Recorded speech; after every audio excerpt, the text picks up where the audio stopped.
ہم لاتے ہیں ٹاک شوز اور انلمیٹڈ انٹرٹینمنٹ صرف یوٹیوب پر. اگر آپ نے ابھی تک ہمارا چینل سبسکرائب نہیں کیا تو ابھی سبسکرائب کریں اور بیل آئیکن کو کلک کر کے ہماری لیٹسٹ ویڈیوز کے بارے میں اپڈیٹ جانیں. پانی بہت ہی زیادہ نایاب تھا جو کہ نعمت کا درجہ رکھتا. ایک دن اس کسان نے بنجر زمین کو کھودنے کے لیے کنواں کھودنے کی ٹھان لی. کسان کی طویل مشقت کے بعد کھودے گئے اس کنویں سے پانی تو نہ نکلا، لیکن کچھ ایسا برآمد ہوا جس کی تلاش سائنسدانوں کو صدیوں سے تھی. جی ہاں، پورا گمشدہ شہر، اپنے دور کی شاندار بستیوں میں سے ایک. اس شہر کی تلاش ماہرین کو 2000 سالوں سے تھی.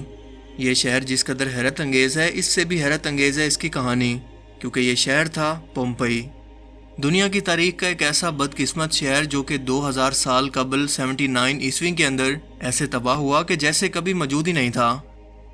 اٹلی کا یہ شہر پومپئی نیپلز ساحل کے کنارے پر ایک بڑے آتش فشاں پہاڑ سے چند میل کے فاصلے پر واقع تھا، جس کی تعداد 20,000 لوگوں پر مشتمل تھی.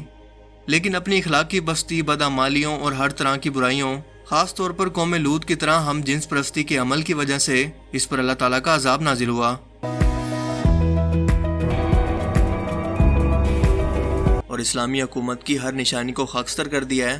بچوں، عورتوں اور بوڑھوں سمیت لاکھوں نہتے مسلمانوں کا قتل عام کر کے اس نے کھوپڑیوں کے مینار بنا دیے ہیں. بغداد کی گلیوں میں خون پانی کی طرح بہہ رہا ہے.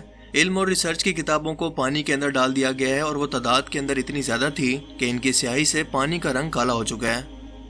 اسے یہ بھی بتایا گیا کہ ہلاکو خان اپنی ان ہلاکت خیزیوں کو مزید بڑھا کر اسلامی ملک مصر تک لے جا رہا ہے، اور اس کا ارادہ ہے کہ اب وہ مصر کی مملوک سلطنت کو صفحہ ہستی سے مٹا دے. ہلاکو خان پس پردہ صلیبیوں کا حمایتی تھا اور مسلمانوں کے مقدس مقامات کو ملیا میٹ کر کے مسلم تہذیب کو ختم کرنا اس کا مقصد تھا.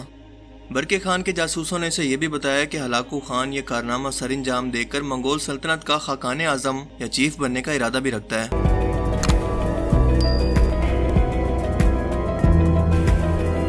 نیٹ فلکس پر ایک ویب سیریز کو 5 سیزنز کے ساتھ لانچ کیا گیا ہے جس کا نام ہے لوسیفر.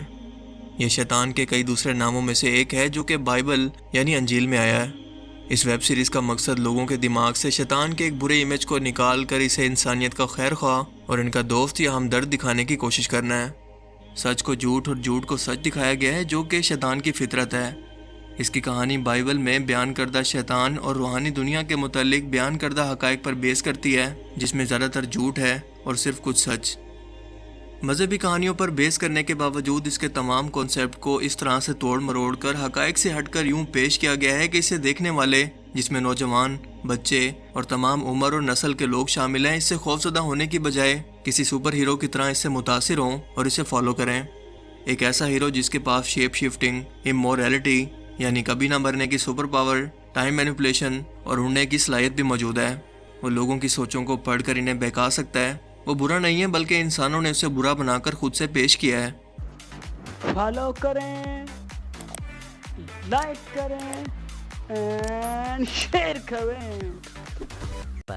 اگر آپ نے ابھی تک ہمارا چینل سبسکرائب نہیں کیا تو ابھی سبسکرائب کریں اور بیل آئیکن کو کلک کر کے ہماری لیٹسٹ ویڈیوز کے بارے میں اپڈیٹ جانیں.